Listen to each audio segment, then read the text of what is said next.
In the Wild West, where justice is often done by gun, two names make a big splash and embody the law: Wyatt Earp and Doc Holliday.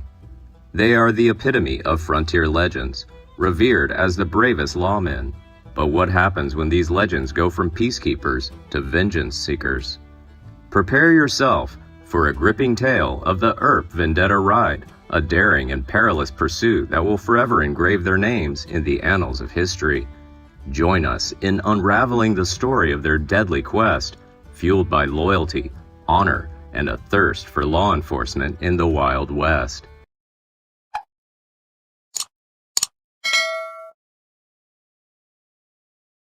After a long smoldering feud and growing threats, Tombstone Town Marshal Virgil Earp, along with his brothers Morgan Earp, Wyatt Earp, and Doc Holliday, confront outlaw cowboys Billy Claiborne, Ike Clanton, Billy Clanton, Tom and Frank McLaury, during a gunfight at the OK Corral on October 26, 1881.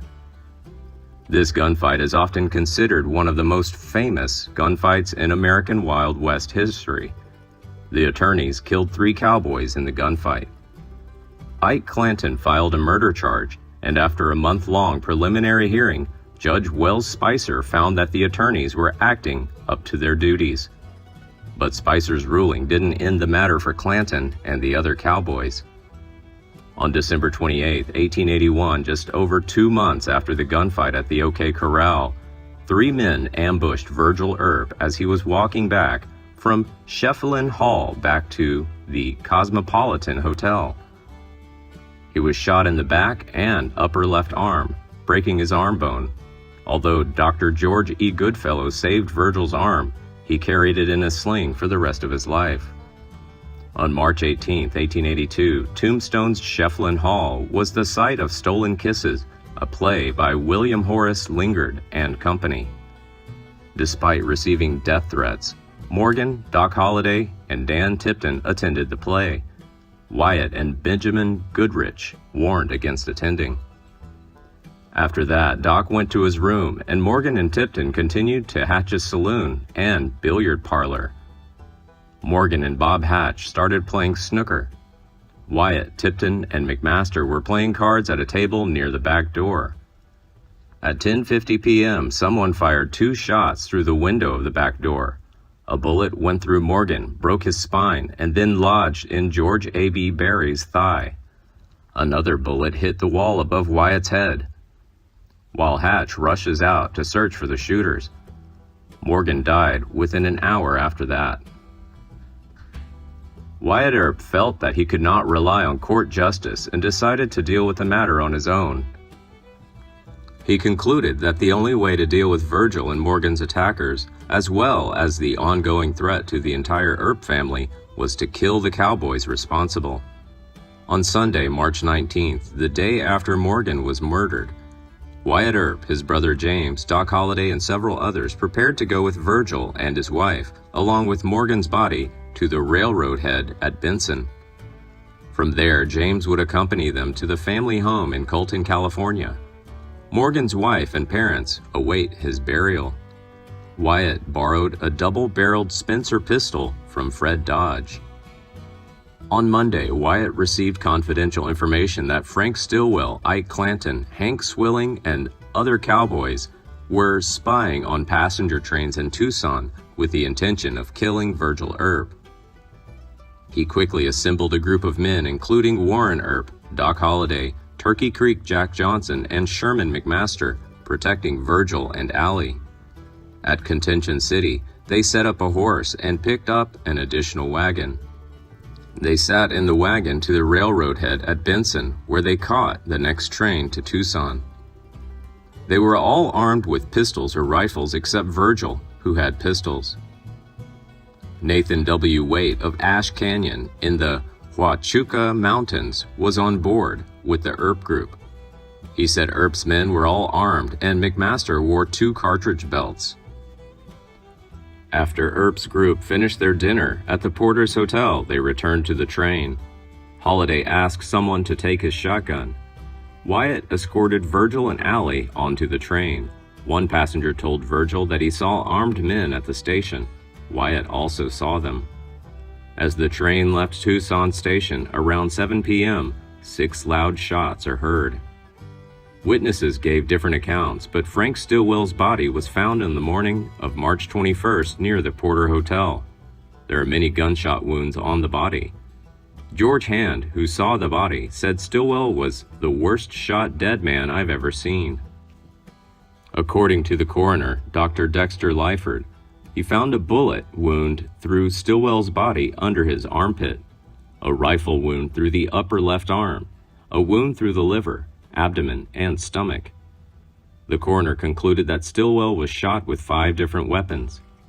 His gunshot under the arm or through the abdomen could be the cause of death.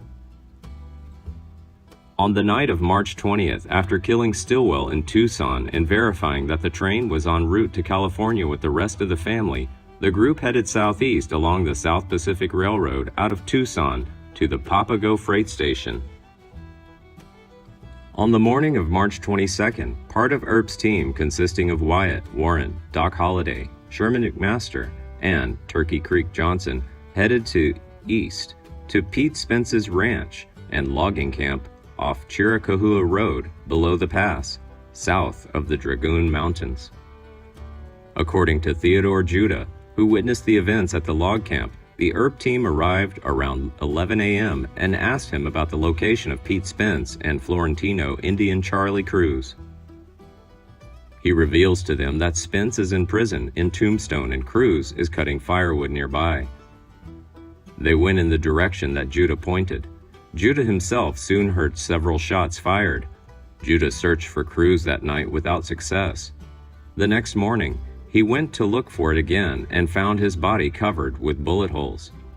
On March 24, 1882, the Earp group was scheduled to meet Charlie Smith at Iron Springs in the Whetstone Mountains.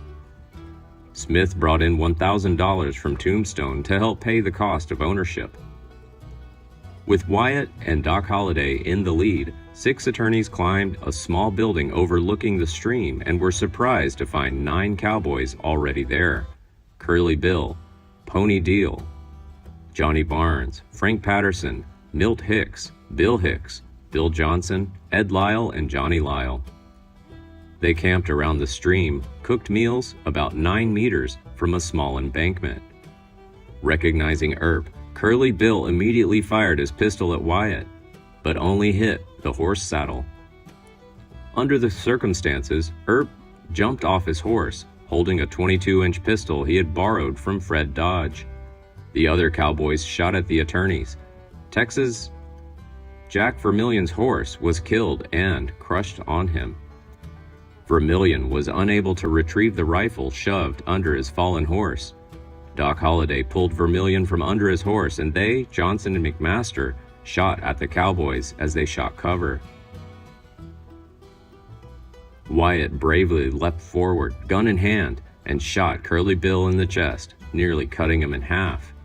Curly Bill fell into the water at the edge of the stream and lay dead. Everything happened so fast. After killing Brocious, the cowboys panicked. In that situation, Earp, in a rage, continued to fire his pistol and shot Johnny Barnes in the chest and in the hand of Milt Hicks. When trying to get back on his horse, Wyatt had trouble getting up in the saddle because his cartridge belt had slipped down around his lap. With the help of Doc Holliday and the others, he was finally able to get on his horse and retreat. By April 1882, the Earp team had been riding for nearly 3 weeks as they rested at Henry Hooker's Sierra Bonita Ranch in the Graham Mountains. Behan's team figured out where they were, but the rest of his team got tired and gave up. Later, the Earp faction drove Ike Clanton, Pony Deal, Hank Swilling, and the others out of the territory. Knowing they could not get a fair trial in Tucson for killing Stillwell, the Earp team eventually gave up and headed to Colorado around April 15th. Although the trip appeared to be over, Johnny Ringo was found dead on July 18, 1882. Some believe the perpetrators were none other than Wyatt Earp and Doc Holliday, who returned to kill him. Other cowboys also began to die, including Billy Grounds, who was killed by Billy Breckenridge, and Billy Claiborne by Buckskin Frank Leslie. Please like and share if you find the video content interesting and useful. Don't forget to subscribe to the channel and comment below so as not to miss the upcoming interesting videos. Thanks for watching.